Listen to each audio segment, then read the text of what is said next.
नमस्कार दोस्तों, आज के इस वीडियो की शुरुआत एक ऐसी सुशील, सुथरी, सुंदर लड़की से करेंगे जिसने कभी भी ज़िंदगी में कुछ भी गलत काम नहीं किया, जिसने कभी भी किसी गैर मर्द को अपने मर्द नहीं बनाया, जिसने कभी भी शादीशुदा आदमी पे नज़र नहीं डाली, जिसकी नज़र में इज्जतदार लड़की वो होती है जो किसी के पति को अपना पति बना ले।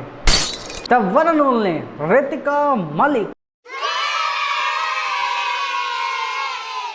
अगर आप बिग बॉस को स्टार्टिंग से देख रहे हैं तो आपको मालूम होगा कि जितनी बार इसने कपड़े पहने हैं उतनी बार उतने लोगों से पूछा है कि मैं कैसी दिख रही हूँ, कैसी लग रही हूँ, कैसी दिख रही हूँ। लेकिन जब कोई इसके पीछे कमेंट पास कर दे कि भाई लड़की सुंदर है तो खुंदक आ जाती है, पिटवा देती है और उसको अच्छा लगता है कि हाँ, क्योंकि मेरे पूछने से पहले इसने सुंदर कह दिया।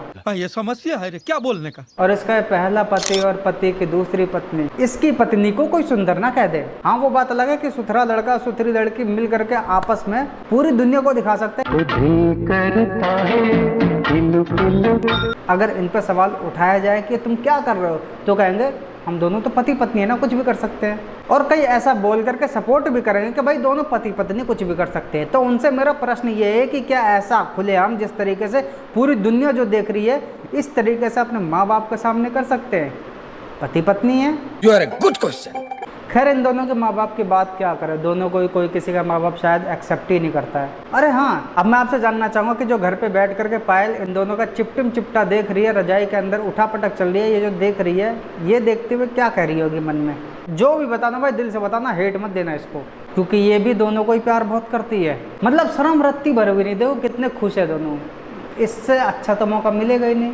और घर के बैठे बैठे लोग देख रहे हैं। इन जाहिलों को क्या इतनी जानकारी नहीं है कि इस शो को इनके परिवार वाले तो खैर देख ही नहीं रहेंगे, लेकिन जितने भी इस बिग बॉस के अंदर है सबके परिवार वाले देख रहे हैं। वो लोग अपने बच्चों को लेकर क्या सोचेंगे? हालांकि तुम्हारी तो कुछ इज्जत ही है नहीं, तुमने तो उड़ा रहे हो, खुलेआम उड़ रही है तुम्हारी इज्जत। बाकियों के बारे में तो सोचो। अगर तुम दोनों के अंदर इतनी आग लगी पड़ी है, इतनी चीस मच रही तुम्हारे उसमें, तो थोड़ा रुक जाते, घर पे चले जाते, तीनों कर लेते एक साथ। सॉरी, मतलब दोनों कर लेते आपस में। इतना कंट्रोल नहीं हो रहा था तो बाथरूम में चले जाते, स्मोकिंग रूम है वहाँ चले जाते। लेकिन हम नहीं जाएंगे, हम क्यों जाए? पति पत्नी हम दोनों कुछ भी कर सकते हैं। अब देखो, इन्होंने रात भर बिस्तर में उठा पटक करी, यहाँ पे शिवानी ने बाहर पटक दिया, पंजे में हरा दिया। ये है इनकी इज्जत। अब बात करते हैं अदनान की।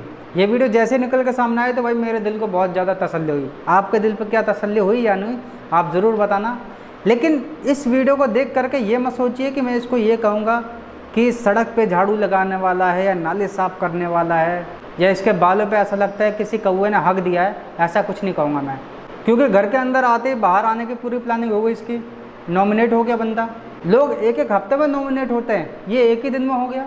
अब बात करते हैं एक कट्टर ईमानदार देशभक्त यूट्यूबर ध्रुव राठी के बारे में, जो सबको सच्ची जानकारी देता है, सही रास्ता दिखाता है। उस पर एफआईआर दर्ज हो चुकी है झूठी अफवाहें फैलाने की। ओम बिरला की बेटी को लेकर इसने गलत अफवाह फैलाई थी कि यूपीएससी क्लियर कर लिए बिना एग्जाम दिए। खबरें आपने ऐसी सुनी होंगी, तो वो खबर इसी हाफ माइंड के द्वारा फैलाई जा रही थी। इस घोड़े ने ऑफिशियल तौर पर महाराष्ट्र साइबर से माफ़ी मांगी है और इसने इंग्लिश में लिखा है, लेकिन मैं आपको हिंदी में बताता हूँ, शुद्ध हिंदी में ट्रांसलेट करके देखिए, यही दिखेगा जो मैं आपको पढ़ के बता रहा हूँ कि महाराष्ट्र साइबर सेल के निर्देश अनुसार मैंने अंजलि बिरला पर अपने सभी पोस्ट और टिप्पणियाँ हटा दी हैं।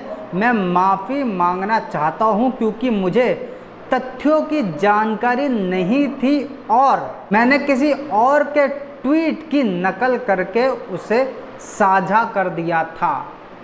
इन्हें तथ्यों की जानकारी नहीं थी, इन्होंने स्वयं स्वीकार किया है।